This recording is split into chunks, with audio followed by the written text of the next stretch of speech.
కోరికలాలలు దాటి బట్టి చేరితే జీవితం దొరకునులే అది ఒక్కటి మార్గం.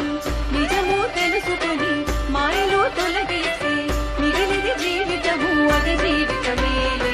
పూలెందుకు వికసించు అది జీవితమేలే.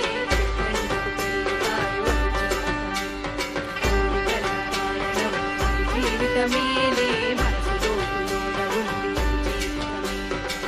పుట్టిన ప్రతి ప్రాణి లక్ష్యం ఒకటేలే. పూలెందుకు వికసించు అది జీవితమేలే. చెట్లెందుకు పెరుగుతాయి కోరికల కారణము అది జీవితమేలే. మనసు లోతులోన ఉంది అది జీవితమే.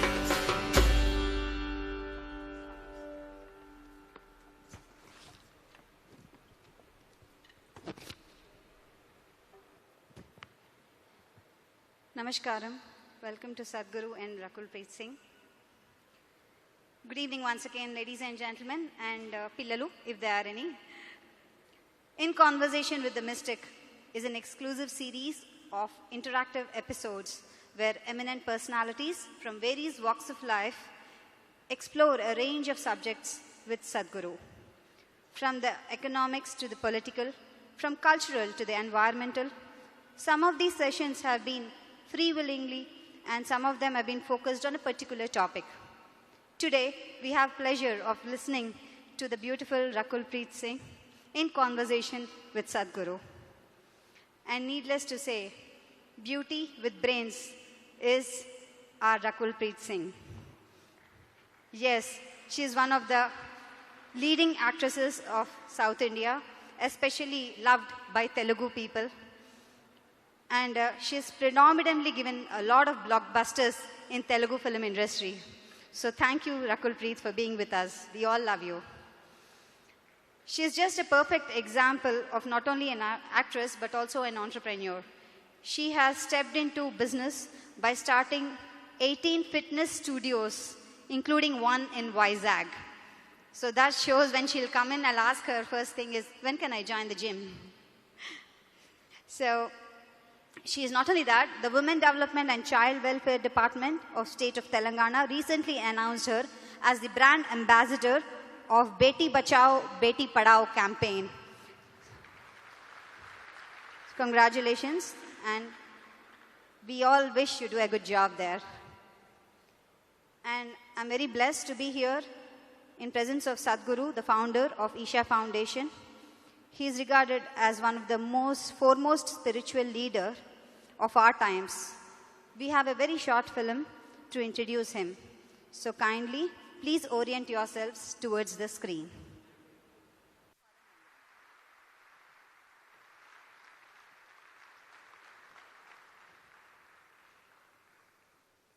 In Conversation with the Mystic, I invite Ms. Rakul Preeth Singh to kindly come onto the dais.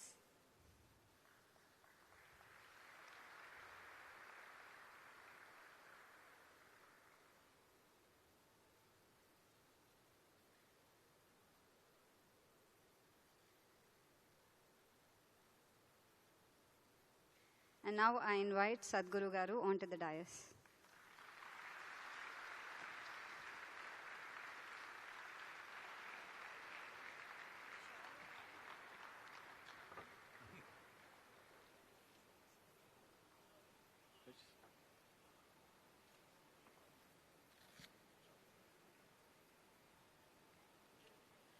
A small felicitation by Ganta Srinivas Rao Garu to Sadhguru ji.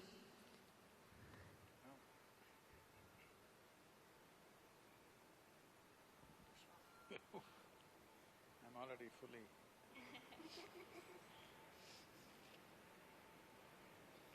Ganta Srinivas Rao Garu shawl ఇచ్చి ఆయన భక్తిని సమర్పించుకుంటున్నారు, కృతజ్ఞతలు సమర్పించుకుంటున్నారు. ధన్యవాదాలండి.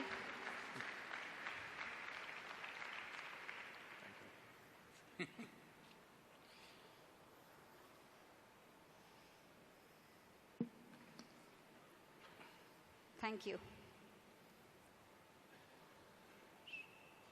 It's okay. Do 1 minute.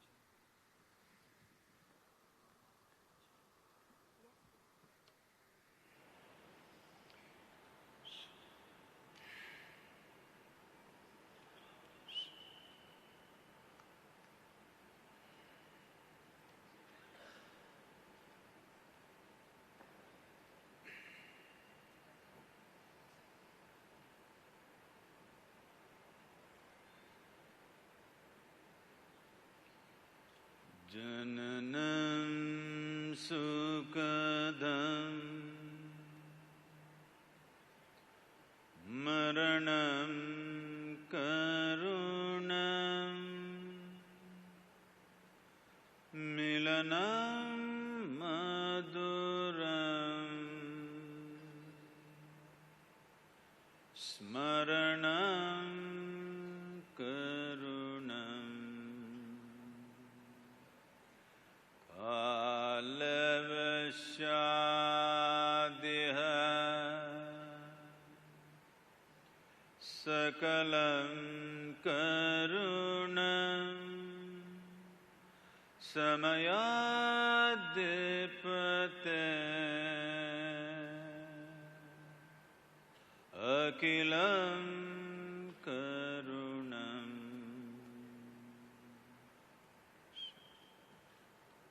Namaskaram.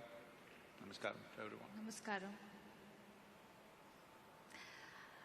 Firstly, it's an honor, Sadhguru, to be sitting here in front of you and being able to have a conversation with you. So thank you so much for this opportunity, and good evening to one and all here. I have to admit that this is the first time I feel stage fear. I've never been camera conscious. I've never had stage fear, even in school. But I was just hoping that I don't get over mesmerized and just don't forget the things that I have in my… I'll be looking away. Yes, please. and the questions that I have in my mind. So, shall we begin? Yes, ma'am. So, I was told that my topic or what we talk about is mission life today. And when I think of life, the first thing that comes to my mind is that life begins right in the womb of the mother, right?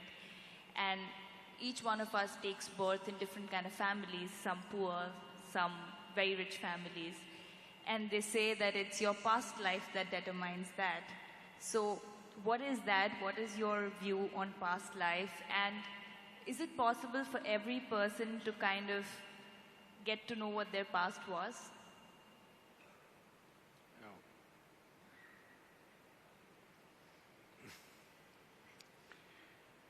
Now, it is true that if you… those who have more than one child, would know this if they paid attention. But otherwise, you can go to a hospital, watch 10 children who are just born. You will see these 10 children are not same, they're just born, but they're not same. Each one of them have their own characteristic. Even if two children have come off the same parents, you have a sibling? Yes, I have a younger Nothing brother. like you. No, we're poles apart. So, though same genetics, same home, same food, probably same school many times, but so different. So obviously, from this we can assume there is some other data. Though genetic data is same, atmosphere is same, everything else, all the inputs are same, but there is some other data which is making you so different from your sibling, which is in every home, it is true. Very rare that two siblings are of similar nature. So obviously there is some other information which is making one person so different from the other. See, what makes you very different from another person is essentially what you remember, isn't it?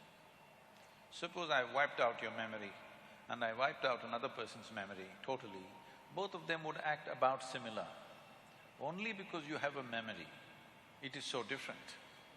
Now when we say memory, what you know as conscious memory is only a very small part of the memory. Do you remember how your great-great-great-great-great-grandmother looked like? No. Her nose is sitting on your face though, isn't it? Yeah. Your body remembers. This body remembers so much that you cannot even imagine, that much it remembers. So you can say this is just genetic. It is not just genetic. There are 8 forms of memory.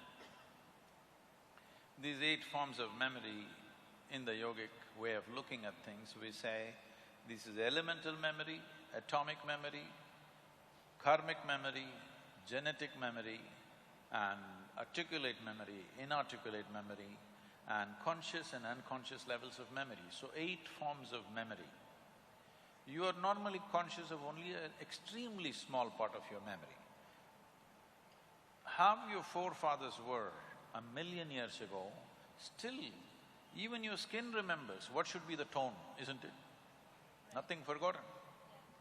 So there is a tremendous amount of memory here. So what you're calling as karma, what you're calling as past life, there is memory. Past life is memory, isn't it? Right now what happened yesterday is only in your memory, it's not hanging anywhere here.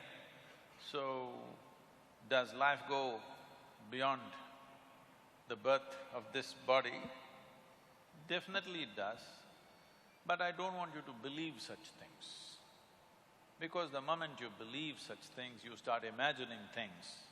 This is gone crazy, particularly in United States. Anybody who says, if they like this person, oh, maybe our past life. 3 days of romance and then they realize there's no future. Right. So, if you start believing these things, your imagination will fly, it's no good. But if you access these dimensions, then it transforms you in a completely different way.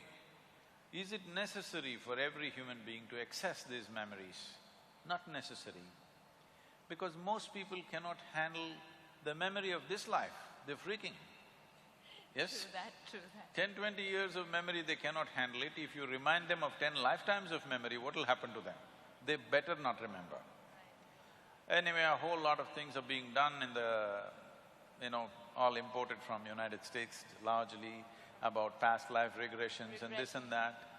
These are just psychological processes. With psychological process, if you go to a certain level, essentially you're going into analyzing yourself. With this analysis, you could come to some conclusion, some imagery, whatever. Through psychological processes, you can never, ever break through the barrier of memory which separates you from one life to another. Something deeper than your psychological structure has to be activated for you to know that. Is it possible? Yes, it is possible. But what is the purpose? Now, there are some people on purpose now, it's said, I don't know how much or to what extent it's right, that certain people have patterns in their life, of say failure on work front or be it relationships or just they're lucky with certain things, unlucky, and then they're directed towards a direction that maybe, you've got some thing from your past life hanging on, and that's why they go into regression to kind of clear out those layers and auras is what I've heard. So how much is that true? See, essentially what you're saying is certain things going wrong in this life means you are in some way incapable of handling this life. Now I will hand you one more lifetime to you, will you handle it properly? No, that's definitely not the reason why you go there. Sometimes for spiritual reasons, to enhance certain dimensions, we do break through those things, but that is not at all needed for most people because their lives will get totally disturbed by this. I'm just saying, for example, it so happened, let's say you're walking on the street and I'm just making this frivolous, okay? You're walking on the street and you saw a street dog and you remembered, oh, this was my brother in my past life.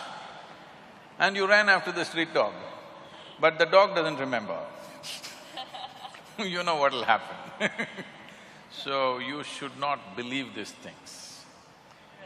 But does it exist? Definitely it exists.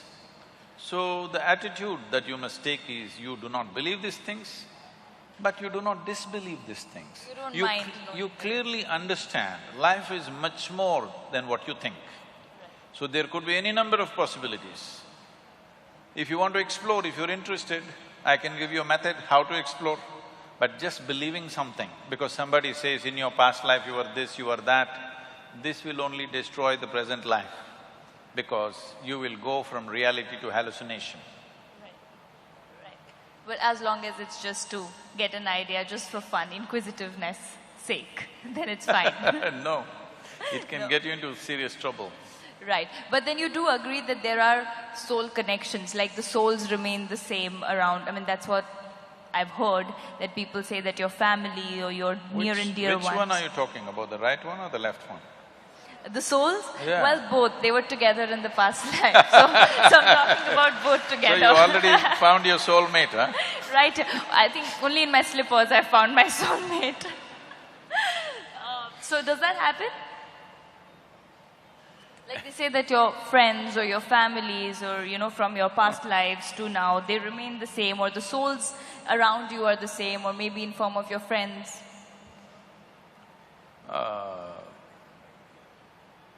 I would advise people to make new and numerous and new friendships now. Even for lifetimes, if you can't make new friends and the same idiots are going with you every lifetime, really sad. you must be in a terrible condition. Yeah. I know you come from a profession where people used to sing Janam Janam all the time, but not anymore. No. We just make them believe on screen, trust me. Not That- anymore, right? No, only on screen we Only still in make them believe. '70s, Janam Janam happened, not anymore. Even now we dance around the trees and make them believe that that exists, but the reality is quite different. Okay, so, karma is something that's always been a very intriguing factor for me, because you say what goes around comes around, and, your karma comes right in front of you. Still, I always feel that in a country like ours, there is so much that people get away with, in terms of corruption, in terms of crime, or power takes over. Where does karma come in? Is karma limited to only poor people, and it doesn't apply for the rich or the powerful? See, this is a very, unfortunately, a simplistic representation. You're suffering, so it's your karma. I think if somebody is suffering, to tell him, it's your karma, so you're suffering, is not some great insight into karmic substance of that person. It's just that you lack humanity. You're going through something painful, I say, oh, it's your karma.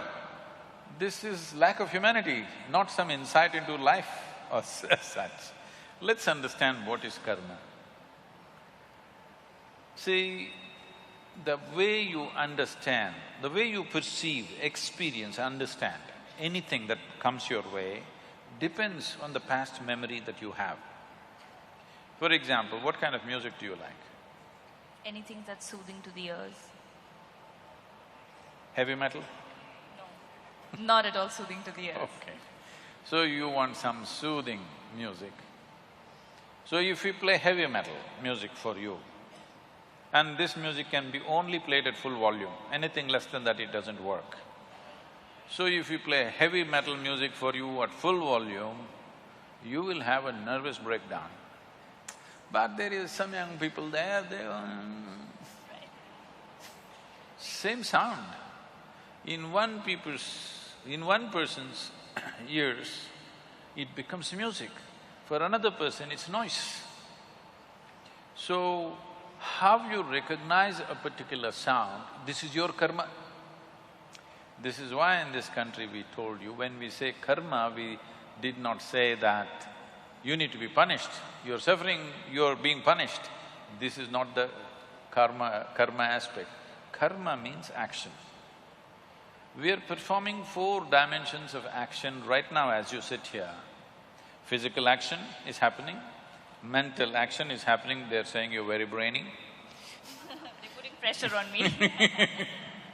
Emotional action is happening, energy action is happening. These 4 dimensions of activity, today, from the moment you woke up till this moment, how much of these 4 karmas are you conscious? I guess, the physical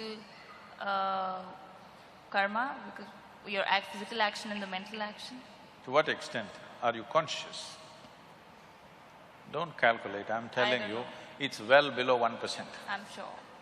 I'm sure. So, when only 1% of your activity is conscious, your life is accidental, that's what it means.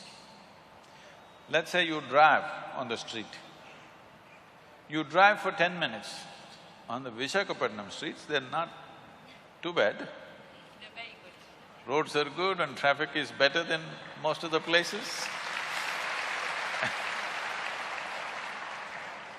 In this city, you drive for 10 minutes and for only 1% of the time you keep your eyes open, rest of the time you drive with your eyes closed. It's accident, not accidental. No, sometimes people are compassionate, they may make way for you. So, it's not accidental, it's an accident, it's going to be a crash. 100%. Yes. So that is what is happening with life. This is why so much stress, so much fear, because largely it is happening unconsciously. What you're doing, what your body is doing, what your energies are doing, what your thought is doing, emotion is doing, very small speck people are conscious of, rest is unconscious.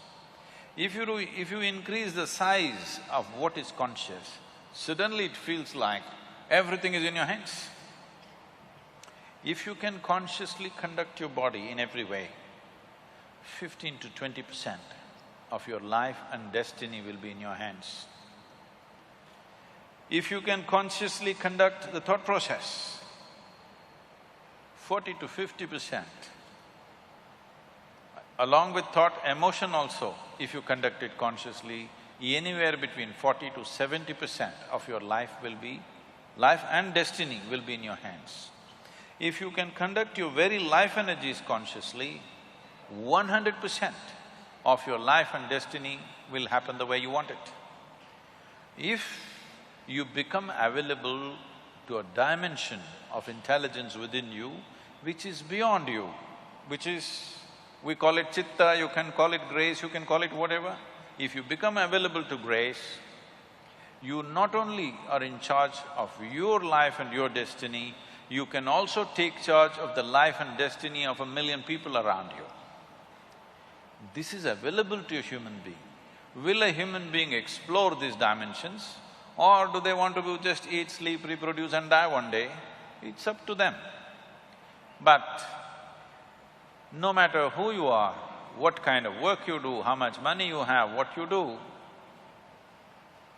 you can try to forget it, but mortality is hanging in your face, isn't it? Most people don't get it unless a doctor gives them a terrible diagnosis or they get very old. But isn't it true, as you inhale and exhale, if the next inhalation doesn't come in, you're gone, poof. So fragile this life is. At the same time, it's so sturdy, how many things a man can do? But, woof, it'll be gone. When we are here, we think we are everything.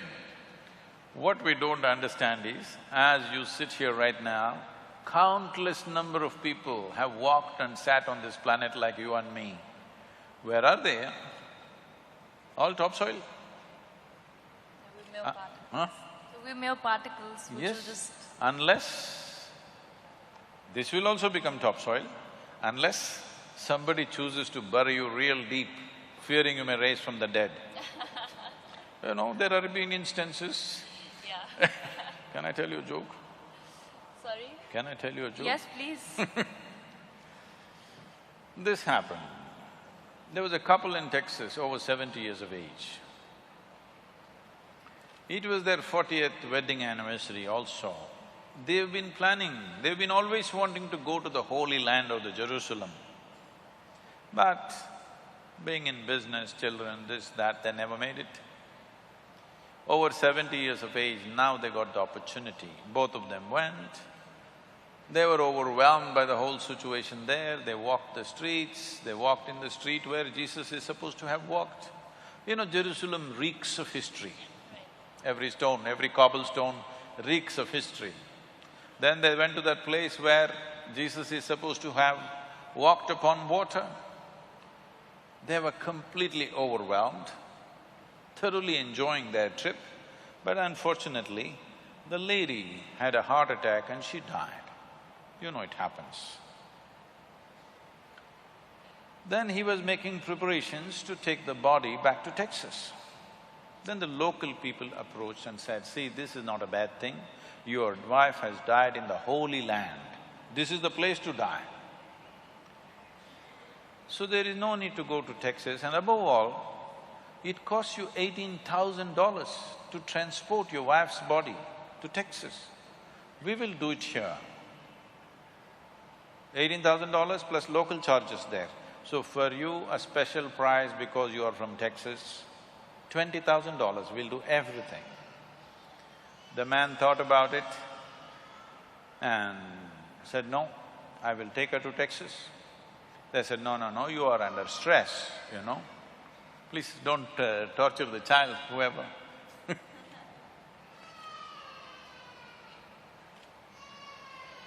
He's just started his life, he doesn't want to know about past life and Or too much karma. so, $20,000. Then they said, you're under stress, you're not able to think clearly, we will give you a discount, $15,000. Let's do it. The man thought about it and said, no, I will take her to Texas. They said, no, no, no, you are under duress, you're not able to see things clearly. What is the point? This is the place to die, Jerusalem, this is the Holy Land, she wanted to come here and she died here. This is where it must happen. You are under deep stress, so because of your distress and suffering, we will give you a super discount, $10,000, let's do it. You know, this is Jerusalem, you can bargain. Yeah. The man thought about it and he said, no, I'm taking her to Texas. Then they said, why? Doesn't make sense. Why are you doing this? The man said, in Texas, dead stay dead. In Jersey.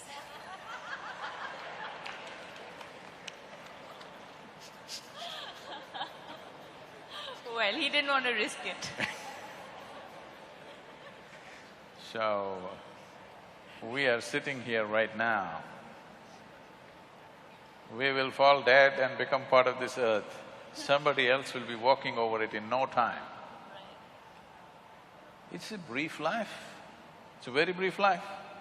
Especially if you're joyful, it's a very, very brief life. Have you noticed this on a particular day? Yeah, happy days just Happy pass days just go this. like a moment, miserable days take a long time. They- So only miserable people can have a long life.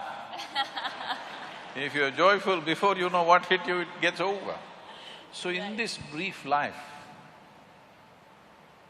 is it not important that extremely brief life, for the immensity of what a human being can be, this time that's allotted for us is too little.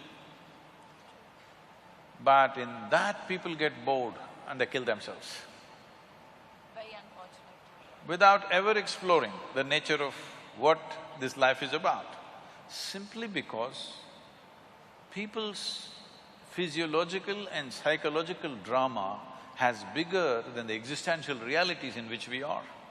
But that's also because Sadhguru, a lot of them are not aware of what the reality is. That's because they don't know how to act in their life. No, They're there's- thinking it's real, you need to tell them. Right, like you're showing them a path, you know, and No, which you is a need to great… tell them it's all an act.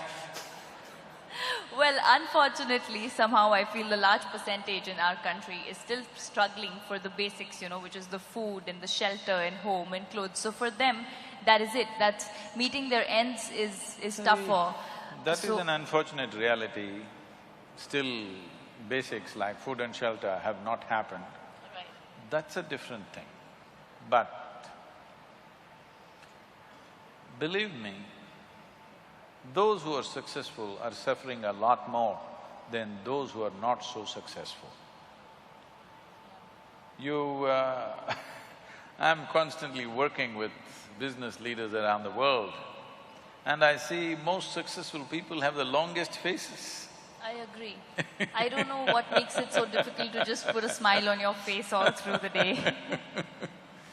So, if people don't have anything to eat, that's a different situation, we have to fix that, there's no question about that. But people's psychological drama, what you think and feel becomes bigger than the creation. True. Because of that, life gets all messed up. After all, it's your thought, you can make it any way you want it. After all, it's your emotion, you can make it any way you want it. But that freedom and that awareness is not there simply because less than 1% of it is conscious. Rest is all in reaction to something else. So now you said, most of it is we're not conscious about the actions, and coming back to my question where my main point was, what if it's a consciously bad karma that a person does, say a murderer or somebody who commits crimes, or there's so much happening in our country today. Now, where does karma fall in place? Because my question was, in at least our country, it's not like the Middle East where people are highly punished. There's a lot that you can get away with. Because a lot of times, just the way they're living itself is a punishment. So, we don't think we have to punish them further. No, but there are quite a lot. I mean, we all know that, there are people who get away with a lot of things, and very unfortunate that it is. But is it somehow, somewhere that we are not able to handle things properly in our country and we blame it on karma? See, it's not just in this country, everywhere it is there. Here we have over 10,000 years of culture and history, so we have learned many more tricks. We have learned many more tricks as to how to do these things. Essentially, karma means action. As I said, 4 dimensions of action. In the physical world, action naturally has a consequence. It is not like somebody is sitting up there and they're going to punish you for this or that. You said if a consciously negative karma… See, what is negative and positive is not in the action, it is in the volition, it's in the intention. I'm sorry to take such an example, but you come from an army setup, your family is there. Armed forces means we have built armed forces mainly so that if somebody bothers us, to kill them. Nothing wrong with that. You get a medal for that.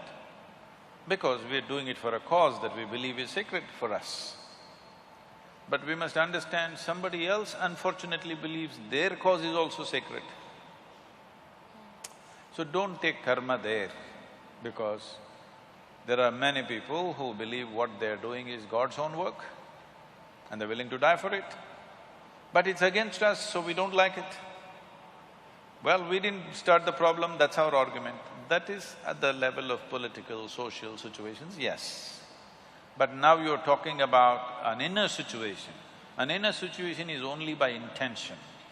Intention is fixed, everybody thinks what they're doing is great. If you and me were 2 different countries, I'm fighting for my country, you're fighting for your country, so… Right. Now coming to intention, like you say that your thought is something that when you give it out to the universe, like the law of attraction, the ask… You've been reading all these American books. I've read inner engineering as well, but so it just makes me curious about these things. When you say the law of attraction, where you ask, believe and receive, anything that is sent out to the universe in a positive direction or in a constant direction rather, happens, because they say that you design your destiny, you design your life, like you just happen to say that, your conscious efforts, you can have control over your life. Now, coming to intentions, now what if someone's… I mean, you're sending out a positive signal, great, what if someone is… No, I did not agree with that. You made a theory. There are lots of holes. Okay, okay, so well, my question, you did not agree to it. So my question is, if someone is sending out, okay, you want your life to be a certain way, you send out positive signals, which is great. But To whom? to the universe, to the universe. Which Say- direction? Up or down? That's what I'm asking. How does the law of attraction work? Does it really work? It doesn't work. It doesn't work? So what works? How do you design your Law own of destiny? attraction is something that happens between opposites. Yes? Whether two magnets or two, Male two and opposites, male and female or whichever way, law of attraction is always between opposites, isn't it? From North Pole to South Pole to this and that, it is working like that. Right. Now you're talking about the universe. So that means you are an alien to this universe? Part of the universe. If it's part of the universe, what is there to be attracted about? Well, why do they say then you can design your own destiny? You can determine your destiny, you should. That's what being human means. Right. See, if you had come here like any other creature on this planet, they have compulsive cycles. They live by that, it's okay for them, because that's all they're capable of. Once you have come as a human being, everything that you can do, actually if you look at your life, you're not doing anything very greatly different from what the other creatures are doing. They are born, you are born, you grow up, they reproduce, you reproduce, they die, you die. Nothing very different. But these same simple things, we can conduct them consciously. That is the significant thing about being human. The moment you conduct it, let's say you conduct your hand consciously, now this hand will do what you want, isn't it? You won't simply sit here and do like this. Now this hand will do what you want. Suppose you conduct your thought consciously, now your thought will do what you want. If your thought was doing what you want, how would you keep yourself blissful or miserable? Blissful. Blissful. Yeah, If you're blissful, would you go in search of happiness? of course. Huh? No, if you're blissful, you're just If you're satisfied with it. blissful, would your life be in pursuit of happiness, I'm asking? You'll be in a state of… Yes, you're blissful. So these things that people think are the greatest things in their life, to be peaceful, joyful, nonsense, wouldn't mean a thing to you, because you're blissful. But you can't say that to them, they'll feel insulted. You have to… You have to play the tunes. But essentially, if your thought and emotion was taking instructions from you, you would keep yourself in the highest level of pleasantness, whatever that is, isn't it? Correct. Yes. If that happened, your entire life process will come to an ease, total ease. Right now this is because you're a crouching tiger. You have to go get something, always. There is nothing to get. If you sit here, your life is complete. Now it's at ease, total ease. When it's in this kind of ease, it will become perceptive. Now, just pursuing a profession, making money, or even being joyful, or being loving, or falling in love, nothing means anything to you, because just sitting here, the highest level of pleasantness is happening to you. So what would you do with that life? Naturally, you would explore something that is not in your perception right now. This is how spiritual process begins. This is how you take charge of your life. Now you wish for something, it happened. I want you to know this. For most people, at least 50% of what they wish happens. It is just that they are focusing on a few things that did not happen. If you want to be fair, in a reasonably well-settled society, 90% of what they wish happens. It is the 10% they're complaining about. Yeah. Hello? Isn't it so? Yeah. 90% of your life is happening the way you want it. The 10% you're cribbing, you're never enjoying the 90% because this 10% did not happen the way you want it. Yeah. So already, to a large extent, you're in control of your destiny. a little is going off, but that little can bother you. It's like you drove 100 kilometers properly. Let's say you have to drive 100 kilometers. 90 kilometers you went properly where you want to go. At the 91st kilometer you crashed. Still it's not good, isn't it? Yeah. So that's why they're complaining. I'm not saying they're complaining for nothing. Because at 90 kilometers everything went well, just before reaching something crashed. So they still suffer for that. Now, right now this is because situations are happening around us. Not all situations will ever happen the way we want it. Because situation is not just me. Situation is so many people involved, so many forces involved. All of them need not happen my way. But if I'm happening my way, I'm blissful, okay? Whether the golf ball flies straight or goes into the mountains, I'm still blissful. Right. As long as you're playing golf. Even if I'm not playing. Right. So now coming to this, now as long as things happen your way and you're on your own path and you're blissful and positive. No. I'm not saying as long as things happen your way, you will be blissful. If you're blissful, things will it happen. doesn't matter which way it happens. Right, Whichever way it happens, you're blissful. right. See, this is essentially, the world has put cart before the horse. You tell me, it is easier to take charge of yourself or it's easier to take charge of all these people? It's tougher to take charge of yourself, Oh, you can take charge of these people, try. No, because people… No, because why I'm saying that is because people don't realize that they need to take charge of themselves and are out there to take charge of societies and communities and people and trying to change others. No, right now, you're sitting here. To myself. Is it easier to take charge of yourself or take charge of all these people? Myself. Yourself. You must first do that, no? What is simple and easy? If you take charge of yourself, let us see how much we can get cooperation from these people. Now, when you say you're in pursuit of happiness, what this means is, you want all of them to function the way you want. Then you will be happy. Now, when we say, if this happens, I will be happy, if that happens, I will be happy, what it means is, the world should function, the universe should respond your way. That's not what I'm saying. No, I don't believe in that because that's trying to put conditionality into everything that, this is how it should function according to me. What I was saying was that, say, okay, for example, a very basic example of somebody wants to be an actor or somebody wants to be a cricketer, and I'm taking a very basic example of what you want to do in life. And you work… Let's say it did not happen.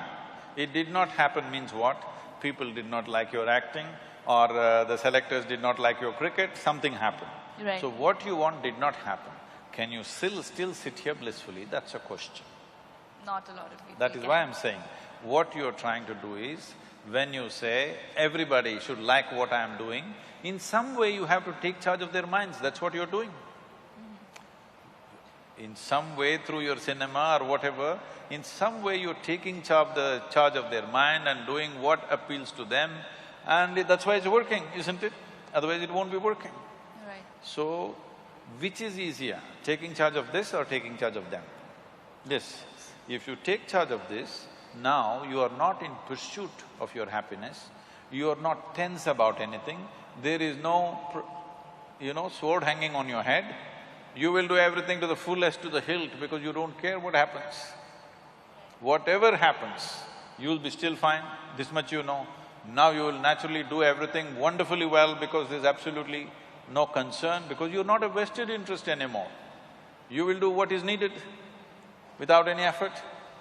So, what somebody thinks is a great circus and a feat, you will do it joyfully, playfully. Right.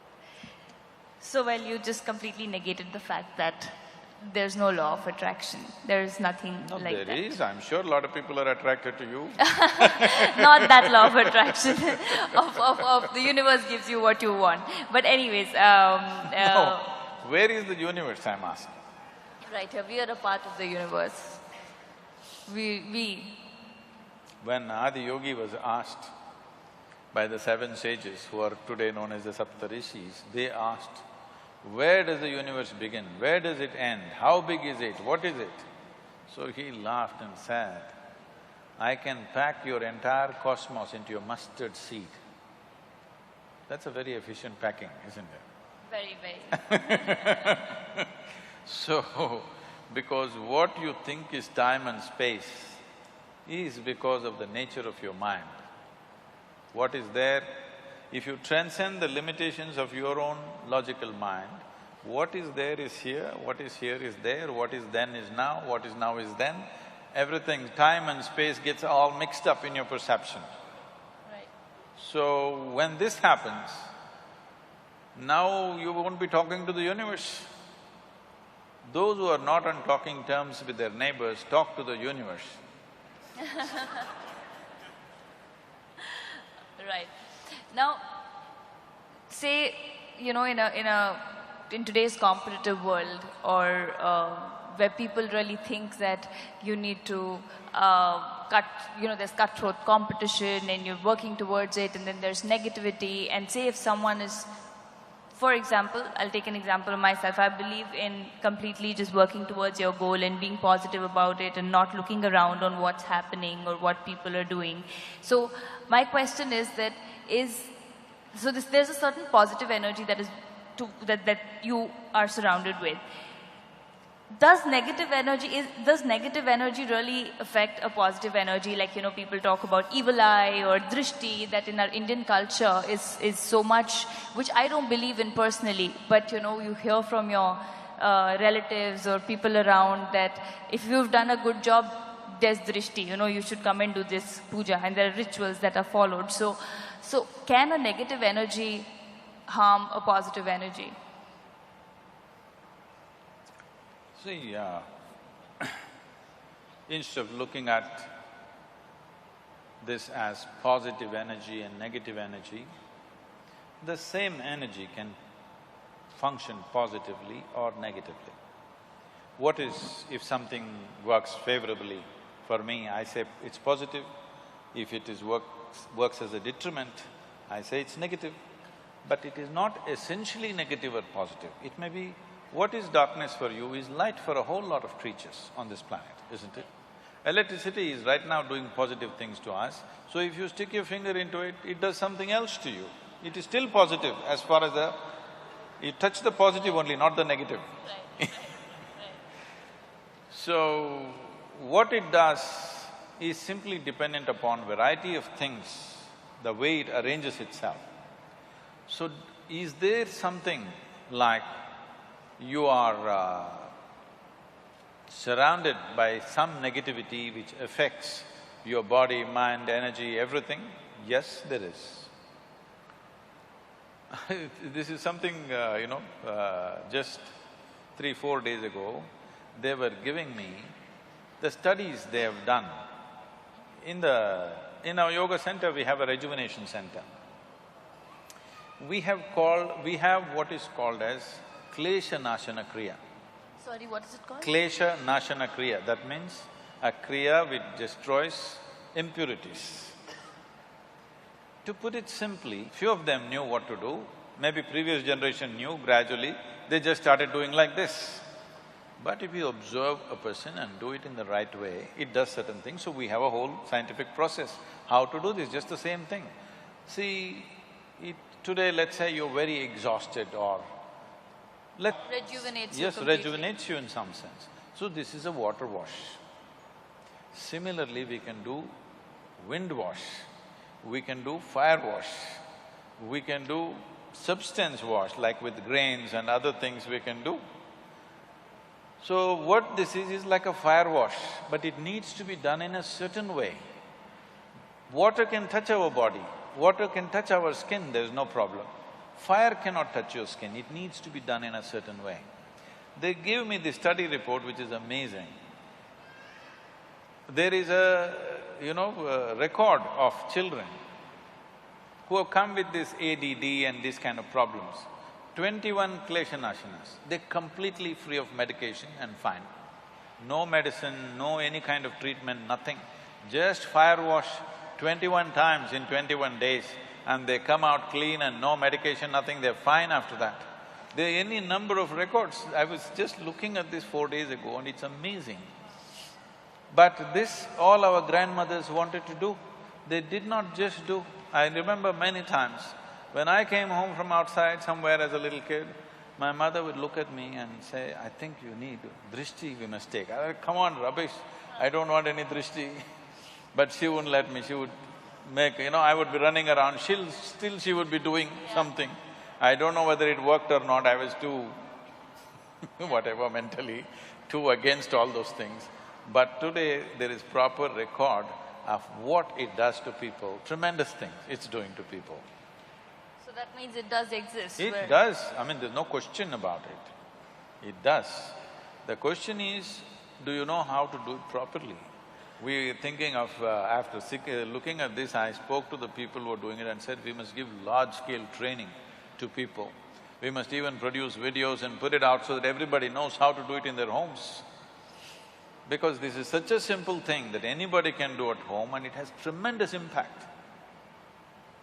So that means it's that simple for someone to just put drishti on someone and then they suffer? Like, say in terms of ailment or like they saying take off drishti, say suppose I don't believe in it at all. And I believe, like same, like you said, your mother would run around you and you didn't believe in it, I don't believe in it, and I feel that if you're a good person, these things can't harm you. If you're doing your things the right way, how can someone… I want you to know, a lot of good people go through works in this world. Sorry, go through? A lot of good people go through terrible works in this world. Yeah. This is not a movie, this is real life, where a lot of good people suffer like hell, isn't it? Right.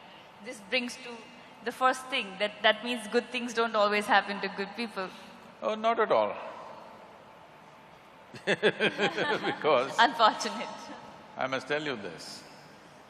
A lady was driving in Minnesota. She had a flat tire. And she got out. She had never handled a flat tire. Have you ever? No. No? No. Once when my driver was with me, so I was… I was okay. So, she had never handled it. She was in a party clothes with high heels. She struggled, she put the jack lifted. She was terrified because she had parked in front of a mental asylum and there were all kinds of strange sounds coming from inside. So with great nervousness, she somehow took out the wheel, unbolted, took out the wheel, then she got the heavy, the spare tire, she got it out of the car with great difficulty carrying. She had put the 4 nuts in a hubcap. These days there are no hubcaps, there used to be hubcaps. And tottering around on her high heels, she stepped on the hubcap. And these 4 nuts flew in 4 different directions. Now she did not know what to do, no nuts, how to fix the wheel. She just stood there dejected. Then from the 3rd floor of the mental asylum, a young man who was there called her, "Hey lady." She looked up terrified. He said, "See, take out one nut from the other 3 wheels and fix this wheel. With this you can easily drive to the next gas station and there you can fix it up." She did just that. Then she looked up at him in gratitude and she said, "You are such a smart young man. Why are you in this place?" He said, "I may be crazy, I'm not stupid." So, people may be good, but they're stupid. Stupidity, you'll pay. Stupid means just this. There are many levels of stupidity, but the worst kind of stupidity is just this. Your own thought and your own emotion doesn't take instructions from you. Tell me, it's your choice. You can either label yourself crazy or stupid. Your own thought. See, if it so happens, my hand starts slapping me. Somebody comes to do something to me, I can take care of it. If my hand starts slapping me, what is the solution? Nothing, you're just crazy. Yes, you get slapped all the time. So most of the time, this is all that's happening to people, is their own thought and their own emotion that's freaking them all the time. Who else is poking you? Right. When was the last time somebody poked you with a dagger? Hello? When was the last time? Nobody ever poked you. Huh? She's saying no, even if you're in politics, nobody poked you. But you are busy poking yourself all the time. So, it's up to you to choose the label. You're either stupid or crazy. None. Would want to choose none. Okay. So, my next question is about astrology. As to… All this time you're talking about taking charge of your destiny. No, that's why I want to know that does it really I mean, how, to what percent is it actually relevant? Is it true? Can people really tell your future? Because I am somebody, if somebody says, you can't do this and I really want to do that, I'm like, hell yeah, I'm going to change it and I'm going to be able to do it, whether it's my work or my workspace or whatever. So how much of astrology is true? How much of people can predict your future? Is it true that we are born with, a certain life that people predict? You have a horoscope? I do, which I've never read, but they say a lot of things. I said a horoscope. Horoscope? Yeah. No. It's a horoscope. Because if it's already written what you could do and could not do, your life is a horror. True. Isn't There's it? no excitement in life then. It's not about excitement. There's no potential. Right. It's already written. You're not a potential life. You're a past life. We could have just framed the horoscope and bury you. Right. Instead of framing your picture after you die, we can frame the horoscope and bury you today. What is the problem? It's anyway the same thing. Because once you're past, it is just that which people remember about you, either it's written or in their minds, like a story. So there's no science to it. We'll come to that. There is some. See, every object, especially if it's a large object like a planet or a star, it is exuding its own reverberation. Right now, this vessel is exuding its own reverberation, believe me. It is. Scientifically, we can prove this, that it is exuding a certain level of reverberation. Right now, it contains water, so it is exuding one kind of reverb. Suppose we put milk in it, it will be exuding another kind of reverb. Suppose I pour some mercury in it, it will exude something totally different. So every object, every physical form has its own reverberation. Now, if I don't have an established way of being, now this vessel could slowly influence me. To such an extent, many people, they touch a vessel and after that they can't keep it down. Don't literally take a vessel. Many objects, they touch it and after that they can't keep it down, isn't it? Because without the reverberation of that, they cannot exist in many ways. So when this is the case, a planet could have its own reverberation. Now, it is up to me whether this vessel will determine my destiny or I will decide the destiny of this vessel is up to me. Because, I'll ask you a simple question, between inanimate objects and human consciousness, which do you think is of a superior dimension of function? Of course, human being, isn't it? In a way, this is also a piece of the planet, it's just earth, isn't it? It's just the soil. Either we get it now or one day we'll get it from the maggots, but it is the soil. But here it reverberates in a certain way because it's conscious, it's intelligent, it's many things, very brainy. Hey, you got a certificate, I don't have, so I'm using it. You have a certificate from the world, everyone's here listening to you. So, this is conscious. This should determine the nature and the destiny of the inanimate object. When I say inanimate object, what you call as a planet, all the 11 planets are also inanimate. Yes, they're big, but they're inanimate. The stars that you're talking about also are inanimate, and many of the stars that you believe are there are not there, actually. Yes, many of them are actually not there. They died long time ago. Because it takes light years for the light to reach you, you think it is there, but they're gone many million years ago. So, inanimate objects should decide the destiny of human consciousness, or human consciousness should determine the destiny of inanimate objects, which way it should be. This should decide, isn't it? But right now, a whole lot of people are allowing inanimate objects to decide their destiny.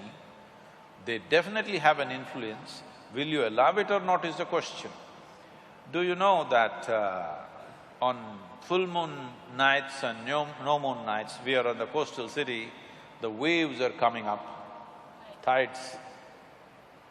Do you also know, people, if they're psychologically disturbed, on those days they become much more disturbed?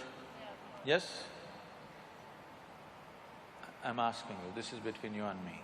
Do you go crazy on full moon nights? No. No? I never go crazy. I find it hard. So that means the full moon, which has such a big influence on the ocean, such a big influence on that person who's mentally fragile, has no influence on you? So, the thing is whether you are going to allow it to influence you or will you influence it, is the question. Full moon is only rising certain things within you. If the whole ocean is rising, obviously all the fluids in our body, including our blood and everything else, all the gland secretions, everything is rising. It doesn't create madness. If you're little crazy, it'll make you more crazy. If you're joyful, it'll make you more joyful. If you're loving, it'll make you more loving. Whatever you are, it enhances you a little bit because it's pushing it up. Over 70% of this body is fluid, isn't it? So if the ocean is rising, is nothing rising? Definitely something is rising. So full moon day means, in this country, full moon days and new moon days were the real holidays. Because it has something to do with our life. On that day you go to the temple, on that day you meditate, on that day you spend with the family, all kinds of things. This was important. We took away that science because our bodies and our existence is very deeply linked with the solar system, the way it functions. But will we ride the cycle or will we be crushed by the cycle? This is a choice that we have. If you learn to ride it, it'll be fantastic. If you don't learn, of course they'll crush you. Of course. So it's all about the willpower and the internal… Conscious, being conscious. consciousness. She's saying we have spoken enough. Oh, okay. She's saying we have only 20 minutes left. Okay. So she wants me to wrap it up right now. No, I'm kidding. Yeah, so I suddenly… my chain of thought went there, should I do the audience question, should I ask one last question? But my last question, Sadhguru, would be, whenever anyone talking to you or listening to your speeches or following you, or me, for example, also feels that life is really simple, and it's beautiful and it's full of love everywhere. We are love, things around us exude love, things around us have life. But how difficult is it for people to understand that life is simple, and why do you think the smallest of the things have been complicated by human race so much, be it relationships, be it marriages, be it love, be it work? There's just so much superficial things overcoated, and people are just missing out on small joys of life, and they just don't live life the way it's supposed to be. What is it that you would say would be step one for everyone to start at least looking into that direction of feeling that life is beautiful? Life is neither beautiful nor ugly, nor is it love nor hate. It is just that you can be beautiful within yourself or you can be ugly. You can be loving or you cannot be loving. Everywhere love is exuding, no, this will take you to a la-la land. No, I mean, it's nice. You don't have to have conditions for… everyone's lovely here. I don't have a problem with anyone, but not everyone's gonna look at it that way. Now I must tell you something. This happened. A young widow went to the cemetery to visit the grave that she was dedicated to, but she had a 7-year-old boy. That boy ran all over the cemetery, reading all the inscriptions. He's just learned to read and write, so he's reading all the inscriptions all over. Then he came back to his mother after 20-30 minutes and said, "Mama, where do they bury all the horrible people?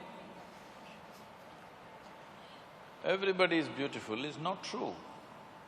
Then this is La La Land. It's not true, people can be extremely ugly. But if you are beautiful, even that ugliness you can transform to whatever extent you can. Will everybody come your way? No, they will not. If they don't come your way, will you become ugly? No.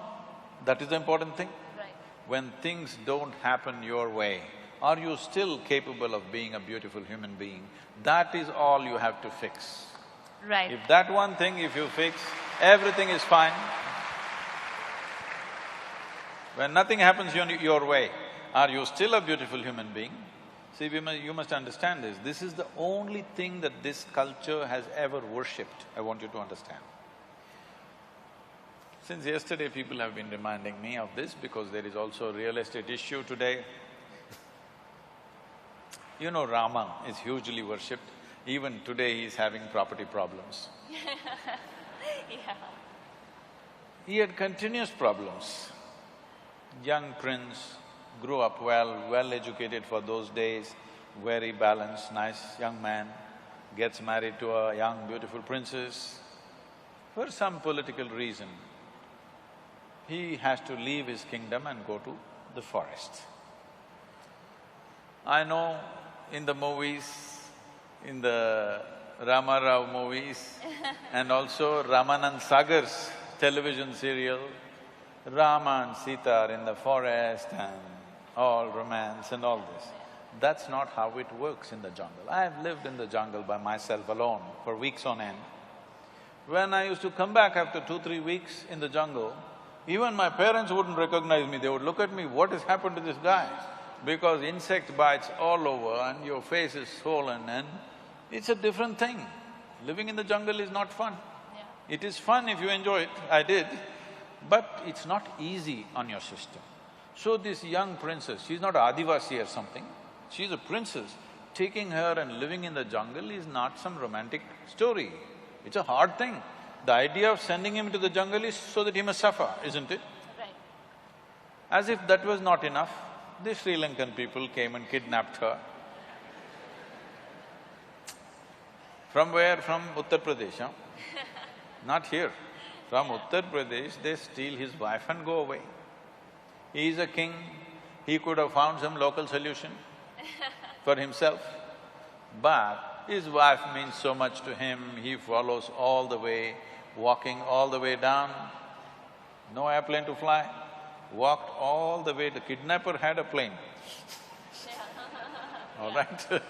But he had no airplane, he walked all the way, fought a battle, and then burned down a beautiful city, somehow took his wife back and went home. She became pregnant. For a king, his wife becoming pregnant is very important because he has an empire, he needs a son, all these things are there. But at that time again some political issue happens, then he has to send his wife away to the jungle. No sonogram. He does not know whether she is bearing boys or girls or what. 2 boys come, he does not know. Then he fights a battle with those 2 boys without knowing they are his sons. For most human beings in their life, if anything truly horrible has to happen, knowingly or unknowingly they kill their own children. That is the worst thing that can happen to them, isn't it? He almost did it. Not knowing, he almost killed both his boys. And then his dear wife, obviously she's dear to him, otherwise he wouldn't have followed all the way down. His dear wife dies in the jungle and he never sees her in his life. This is not a success story, isn't it? But even in recent times, during the independence freedom struggle, Mahatma Gandhi went on referring to Ramaraj, because in this culture, one of the best administrations ever has been Rama's administration, how he administered his nation. So, when all this extreme drama was happening in his life, worst kind of drama is happening in it. This guy never married again. He lived alone, he almost killed his own children, complete disastrous life. But he remained balanced and did his administration and whatever work he has to do with such balance and efficiency that after 5,000–6,000 years, when we talk about a ideal nation, we say Ramaraj. So, the essential thing is this, whatever the drama, however bad it is, every deal is bad. What happened in his life, if one of those things happened to most people, they'll crack up. Yeah. One of those things, serial disaster. But he is doing everything to the best of his ability that he can do in the given moment and fulfilling his duties, whatever he has to do. So it is that freedom that he has from his drama that's happening around him, absolutely free. This is mukti. As he is alive, he's Jivan Mukti, as he is alive, he is free. It is that freedom that we are bowing down to, not his being a king or a god or whatever, because the man remained free of the extreme drama that was continuously happening around him.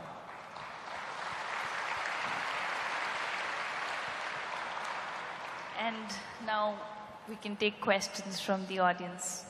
You're in the movies, but I have more drama going around me all the time. We only act that there's drama on screen. Yes. There's someone there. No, there's someone standing there. He raised his hand. Do we send a mic there?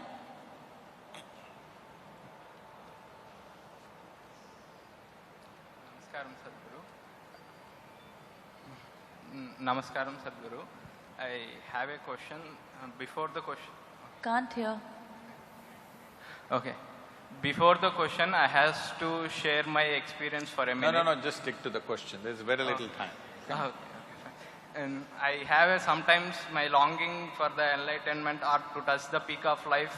It bubbles up sometimes and it goes too high. I got tears in my eyes and then it just shut down and it normals again. And my question is how to keep that longing constantly high so that continuously I can touch the peak of my life. He's asking you. You're asking me? You're asking… I was trying to… The audio is not that clear. He's asking you, obviously. Oh.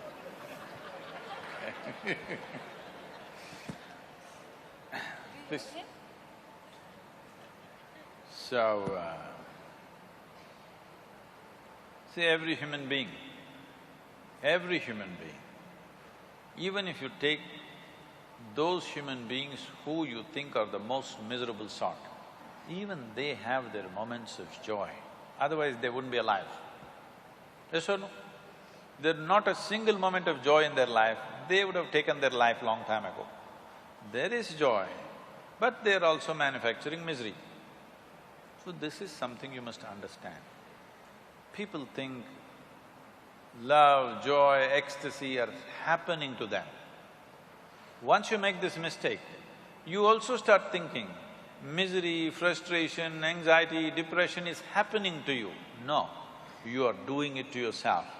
You can do either joy to yourself or misery to yourself, agony to yourself or ecstasy to yourself. If you want to know how to do what you want with this, do you agree with me? I'm speaking technically today because if I speak poetry, it will be misunderstood. If you speak philosophy, it'll go all over the place. Technicality, technology is something that you cannot distort, at least. Do you agree with me that this human mechanism is the most sophisticated mechanism on this planet? Huh? Do you? Not your new iPhone. No. This eye is far more sophisticated than anything. I'm asking you, have you read the user's manual, sir? No, you're an accidental user. If you're an accidental user, how will it work? By accident it'll work. Once in a way, tears of ecstasy came. Next moment, depression came. Obviously, you're accidental, isn't it? From ecstasy, if you at least came down to bliss, all right, some slow down, we can gas it up. From ecstasy to misery means what? You're accidental. Your joys are accidental, your misery is accidental. When over 99% of everything that you're doing right now, the four dimensions of karma are accidental, how will you ever sustain anything? There is nobody here who do not know joy. Their only problem is it's not sustainable, isn't it? So if I teach you a simple method with which you can create a chemistry of blissfulness, are you ready? Once in how many days will you do it? Hello? He doesn't know. It's okay, I know once in how many days he will do it. Because I've been teaching for 35 years now. I know once in how many days they will do it. Today I can show you millions of people around the world. For me, not a single day passes without me witnessing tears of love and ecstasy. Somebody around me will be shedding tears of love and ecstasy, wherever I go, whichever part of the world. The first time I went to Moscow, when I get down at the airport, a bunch of people are standing there with all tears. I said, when did this happen to the Russians? I never came here. I said, no, Sadhguru, we've been watching your videos and they don't understand English. Some Russian guy that we don't know is translating and putting it on, okay? And they're all standing there at the airport crying. Why I'm saying this is not some magic. This is a little bit of engineering yourself. One man's magic is another man's engineering. If 500 years ago, if I flew, you would think I'm a magician, isn't it? Today you say I'm a pilot. Yes or no? So similarly, somebody being miserable, somebody being ecstatic is not by fortune and misfortune. Somebody is handling this right, somebody is not handling it right, that's about it. I'm here, alive, still going around doing things.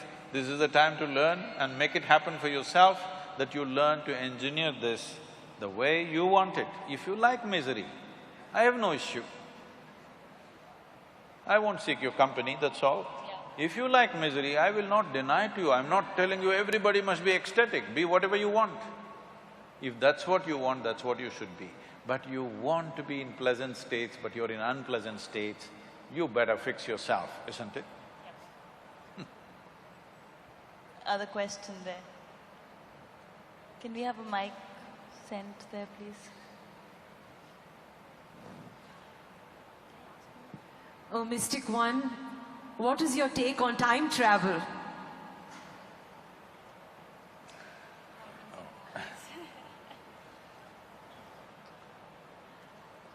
I thought my number was different.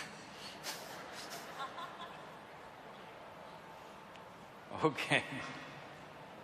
Time travel, I think I already spoke about it, and this idea of time and space comes to you because you're working within certain limitations, functioning within certain limitations. See, in the yogic way of looking at things, generally, how modern physics also is moving towards this direction at a very top level, but generally the textbooks physics that you read in the high school says, because there is distance, because there is space, it takes certain amount of time to get there, isn't this how you understand? Now from here you have to drive to your home, because there is distance, because there is 2 kilometers, it will take so many minutes. No, that's not how creation is. Because there is time, there is distance. Doesn't make any logical sense to you. Because time is of two different types. The way you know the time right now, you understand the time because something here is going in cyclical moments. You understand what is a day, what is a night, what is today, what is tomorrow, simply because the planet spun once. Or if the moon goes around, we say it's a month. If the planet goes around the sun, we say it's a year. Essentially, your understanding of time is cyclical in nature. Anything that moves cyclically, by that you come to the understanding what time it is by counting that. Suppose nothing was cyclical, how would you know time? But still there would be time, isn't it?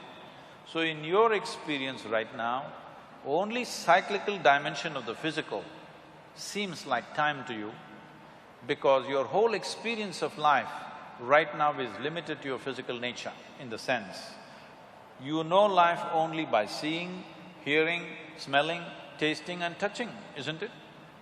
If you could not see, hear, smell, taste or touch right now, you would have no experience of life, either of what's around you or even yourself.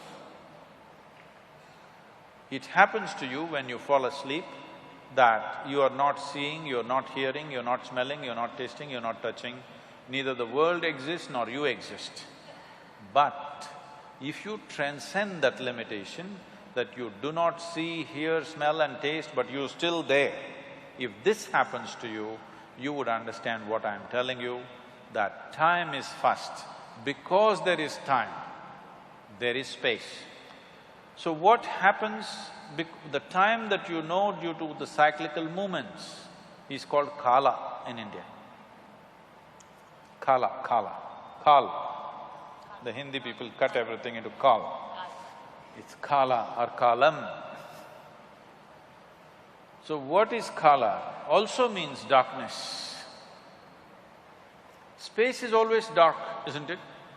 We're using the same word to represent both time and space because space is born out of time. And you understand time only because of the cyclical nature. But if you know time, which is beyond cyclical movements of whatever, physical entities, then we say you know Mahakala, a greater time which is not of cyclical nature. So if you touch this dimension called Mahakal or Mahakala, in Tamil we are Mahakalam, if you touch that dimension, then there is no time for you. It's not that you travel in time, there's simply no time for you. There's no such thing as time for you. Everything is here and now. Any other questions? I think. Do we have? Just a last question, get this lady, one of the girls too. Okay. Who do we take? You pick. It's up to you. Hello, Sadhguru. Hello, where? Oh, somebody. Here, this straight to you. Oh, there, right Yeah, there. yeah. So, good evening. Are you? Right side, Sadhguru. There, standing, third row Okay. from the One bottom. with the Okay. green dress. Okay. You just have to wave your hand, then we will figure out. I did We raise got my it. hand. No, that's fine. Hi. Yeah. All right. So, Sadhguru, my question is to you, is dharma definite? If it is not, does it make an individual opportunist? Well, we went from karma to dharma now. See, the problem with this country is, there was a time when every generation produced thousands of enlightened beings, realized beings, sages and seers and mystics were all over the place. So, the vocabulary of the most profound became vocabulary of daily usage also. Because of this, people are always throwing these words around, mukti, moksha, prarabdha, karma, dharma, this one, that one, everything, without understanding the full depth of what they're uttering. Simply, loosely it is being thrown around. Now the same words are being picked up by the West, karma, dharma, everything is becoming part of English lexicon. So, when we say dharma, we are talking about… the word dharma literally means law, not religion. So we said, you have definitely heard, even in the political circles, they've been using Raj Dharma, this Dharma, that Dharma. There's a Dharma for the husband, Dharma for the children, Dharma for the wife, Dharma for the Raja, Dharma for the Praja. They're just talking about unwritten laws that all of us should follow for conducive function of a society.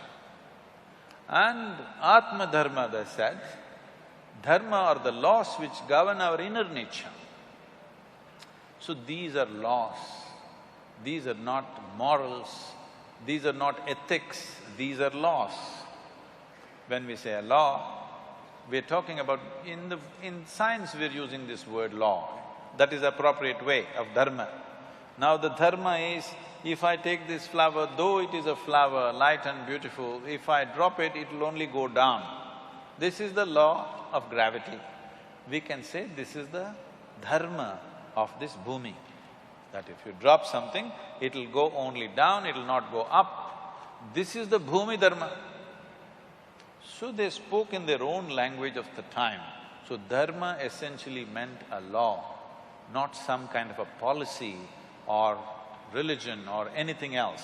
Today slowly it's become like this, dharma means it's becoming a religion. When we said Sanatana Dharma, we are talking about eternal laws. If you say eternal law, obviously these are laws not about physical nature, but about inner nature. So the laws that govern our inner nature are eternal laws. It can't be yours or mine, it is the nature of the universe. It is the nature of the life that is here. It is not that it belongs to any one community or the other, it is the very nature of life and existence. So, if you are in tune with the laws, you will fly. If you are not in tune with the laws, you will get stuck. A simple thing. Right now, this is being taught to everybody in the management schools, everywhere, in the homes also, you must make your mark in the world. Then the planet will be all dented by the time you leave. With the kind of population we have, for sure. Yes. You must leave your footprint and go. You must understand those who leave footprints shall never fly in their life.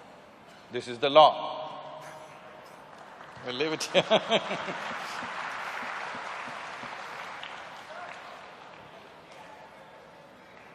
Thank you, everybody. I'm sure… Madam is the boss.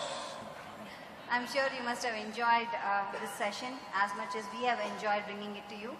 We thank Rakul Preeth and Sadhguruji for this thoughtful exploration. Thank you very much, all of you, for being here.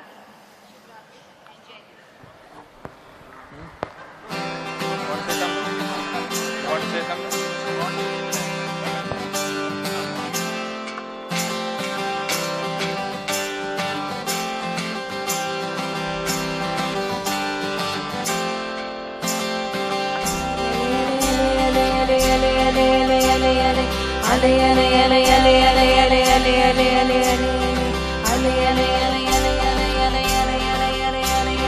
మనసు ఎగురుతున్నదు హాయిని వెతుకుతున్నదు బ్రతుకులైజ మెరుగరానిదై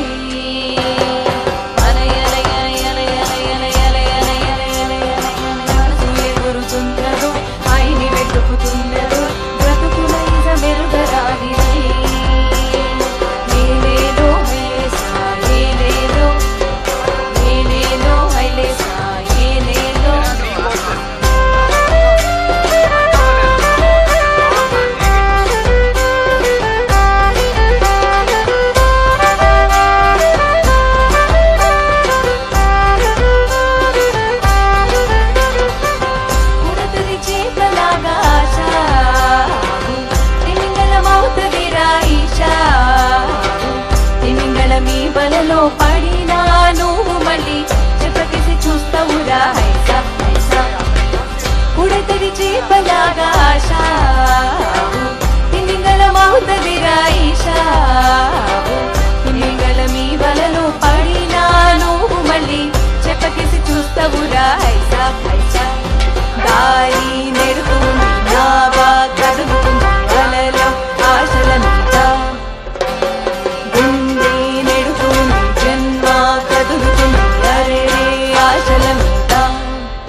మెరుగరానిదై ఏలేలో ఐలేసా ఏలేలో ఏలేలో ఐలేసా ఏలేలో